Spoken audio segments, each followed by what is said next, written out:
I think economic history is not old enough. The currency was not invented long enough for us to visualize it. And I think, economic model or economist model is a combination of, it's just not pure, it's just not mathematics that you can work on an Excel spreadsheet that I do this and this happens. It has, I would say that, devising an economic model for India, where the attitude in the north compared to attitude in the south is so completely different, and trying to build a policy framework or action, policy action or government intervention in such a situation becomes extremely difficult. Looking at the Greece now, right? Like Greece. No, but one thing is definite, that anybody who goes beyond his means, whether it be a government, and so in India the situation is a little different, but I don't think there's an easy solution, because a lot of problem has been created by trying to find a solution. For example, the creation of the European Union, that creates a complication of a kind. Today the Greece problem would have been very easy. They would have devalued the money, end of the problem, and get going. It doesn't happen anymore. The Japanese economy, the deceleration, all the cross-holdings that happened in the Japanese economy over a period of time, it became nearly impossible for companies to fix themselves. Because to fix one, all of it will actually tank together. So I think, economists are completely out of ideas. Politicians actually find a quick solution to many of these problems.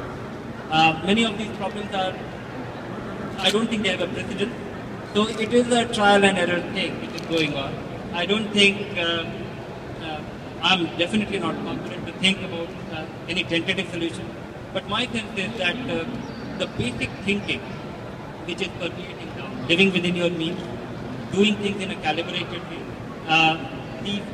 any format of solution which is broadly on these lines is the only solution.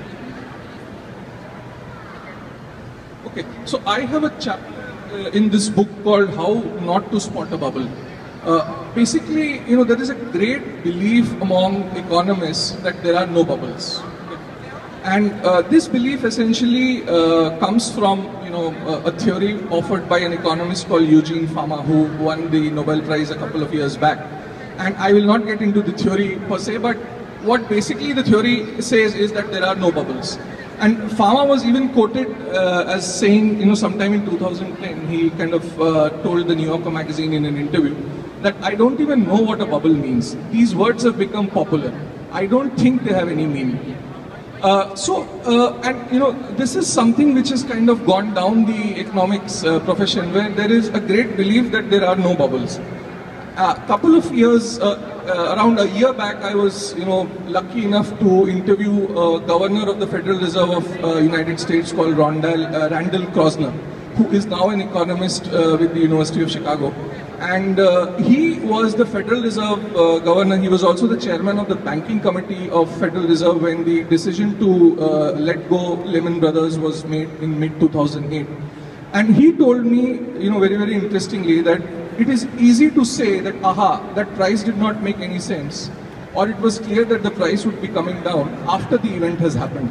But when you are in real time, it is very difficult to be able to tell whether there is some sort of disallocation of the market or a fundamental change. So the point is that, when economists are not ready to believe that bubbles can happen, obviously they will not be able to spot bubbles. So first the thinking at the basic level needs to change for them to be able to spot bubbles. Also, I have been witness to a couple of bubbles in India.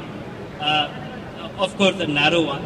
And I don't think, one is that even if you can spot it, you can do nothing about it. Because it's like fighting economics.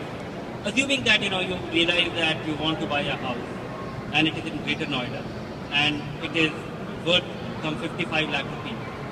And you need a house. So the price is set by the marketplace. You can do nothing about it, and the price can really stay there or appreciate because of completely distorted, because there is never one thing which is contributing to the bubble. It is variety of things which cannot be manipulated. it is, if you look at the distorted pricing, the distorted cost of real estate in and around Delhi, it will be, I can attribute that it is largely driven by real genuine demand, need for young people to have homes, easy availability of credit. But that apart, many of the other distorted things, which is the cash economy, the way people acquire land, the way the price has been taken to a point with it where it is unprofitable for them to actually bring it back. The cost of the correction for all the operators in the marketplace is completely distorting the marketplace. So, Vivek keeps writing every now and then the column that he gets some statistics and says that no sale, nothing happening but price appreciating. How does this happen? It's entirely because of that. There are just too many variables. Also, in India, we see that the kind of vested interest in completely distorted marketplace, because you will have people who don't mind holding assets which are not going up in value, and they can keep on holding forever because they really don't have to pay any interest. And the notional loss of opportunity, because broadly you have two things which drive somebody to act. One is the cost going up, and if it is a normal person who is buying a house and is not getting the delivery of his house, he will sell it up, or he will wind it up, take up a loss. That he's, a good part of the marketplace is not dominated by that. Then, if it's a completely cash economy, there's absolutely no opportunity loss. You think that doesn't matter. If I have this money lying in my locker, it's worse than having this home. You're saying we won't have our own subprime crisis? We have a problem of a different kind. It is not a subprime crisis. There will not be a subprime crisis because a good number of real people who borrow money to buy houses are the people who actually go about living in those houses. And the moment you start living in those houses, even though it may not be meaningful economic value. For example, I live in a house where I pay a very nominal rent, but that house is valued at 8 crore.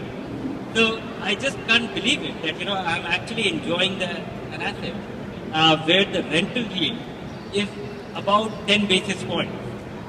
It's not in percentage point, it's 10 basis points, 1/10 of a percentage. So I find it really amazing that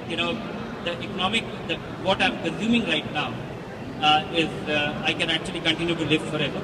And so we will have a problem of a different kind, which is deprivation. A lot of people will not be able to afford it. And so I think that will create some kind of break in the system, but I don't know. It is going to be a test of patience. Okay,